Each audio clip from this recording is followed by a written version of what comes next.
ಭಟ್ಕಳ ತಾಲೂಕು ಮುಂಡಳ್ಳಿ ಗ್ರಾಮದ ನೀರಗದ್ದೆಯಲ್ಲಿ ನಡೆದ ಗೋವಿನ ತಲೆ ಕಡಿದು ಬಿಸಾಕಿದ ಪ್ರಕರಣದ A1 ಆರೋಪಿ ಅಬ್ದುಲ್ ಅಲೀಂನನ್ನ ಬಂಧಿಸುವಲ್ಲಿ ಭಟ್ಕಳ ಗ್ರಾಮೀಣ ಠಾಣೆಯ ಪೊಲೀಸರು ಯಶಸ್ವಿಯಾಗಿದ್ದಾರೆ. ಜೂನ್ 29ರಂದು ದುಷ್ಕರ್ಮಿಗಳು ಗೋವನ್ನ ಕಳ್ಳತನ ಮಾಡಿ ನೀರಗದ್ದೆಯ ಮಾರಿಕಲ್ಲ ಗದ್ದೆಯ ಖಾಲಿ ಜಮೀನಿನಲ್ಲಿ ವಧಿಸಿ ತಲೆ ಕತ್ತರಿಸಿ ಬಿಸಾಡಿ ಪರಾರಿಯಾಗಿದ್ರು. ಘಟನೆ ಕುರಿತು ಭಟ್ಕಳ ಗ್ರಾಮೀಣ ಠಾಣೆಯಲ್ಲಿ ಪ್ರಕರಣ ದಾಖಲಾಗಿತ್ತು. ಬಳಿಕ ಕಾರ್ಯಾಚರಣೆ ನಡೆಸಲು ವಿಶೇಷ ತಂಡ ರಚಿಸಲಾಗಿತ್ತು. ಘಟನೆಯ ನಂತರ ಕಳೆದ 1.5 ತಿಂಗಳಿನಿಂದ ಆರೋಪಿ ತಲೆಮರೆಸಿಕೊಂಡಿದ್ದ. ಕೊನೆಗೂ ಆರೋಪಿ ಅಬ್ದುಲ್ ಅಲೀಂ ಪೊಲೀಸರ ಬಲೆಗೆ ಸಿಕ್ಕಿಬಿದ್ದಿದ್ದಾನೆ.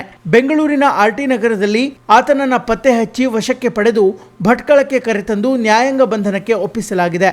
ಪ್ರಕರಣದಲ್ಲಿ ಬಳಸಲಾದ 2 ಬೈಕ್ಗಳನ್ನು ಕೂಡ ಪೊಲೀಸರು ವಶಪಡಿಸಿಕೊಂಡಿದ್ದಾರೆ.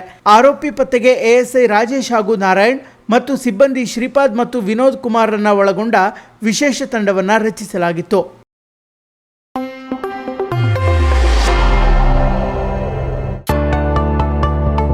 ಫ್ಯಾಷನ್ ಪ್ರಿಯರೇ, ಇಲ್ಲಿದೆ ಬಂಪರ್ ಆಫರ್. ಶಿರಸಿ ನಗರದಲ್ಲಿ ಸ್ಟಾಕ್ ಕ್ಲಿಯರಿಂಗ್ ಮಹಾಮೇಳ. ಮಹಾಲಸಾ ಬ್ರ್ಯಾಂಡ್ ಸೇಲ್ನಿಂದ ಆಫರ್ಗಳ ಸುರಿಮಳೆ. ನಿಮ್ಮ ಹತ್ತಿರಕ್ಕೆ ಬಂದಿದೆ ಭರ್ಜರಿ ಧಮಾಕ ಸೇಲ್.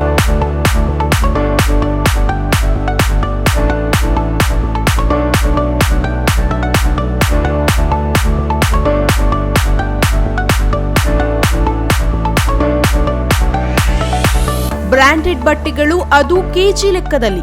ಎಸ್, ಇದು factory stock clearing sale. 1 KG ಬಟ್ಟೆಗೆ ಕೇವಲ 899 ರೂಪಾಯಿಗಳು. ಇದು ಕೇವಲ ಆಫರ್ ಅಲ್ಲ, ಧಮಾಕ ಆಫರ್.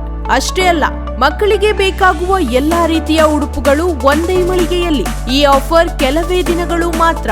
ಸ್ಥಳ: ಕರ್ಜಗಿ ಮಹಾಲಿಂಗ ಶೆಟ್ಟಿ ಕಲ್ಯಾಣ ಮಂಟಪ, ವೀರಭದ್ರ ಗಲ್ಲಿ, ಶಿರಸಿ.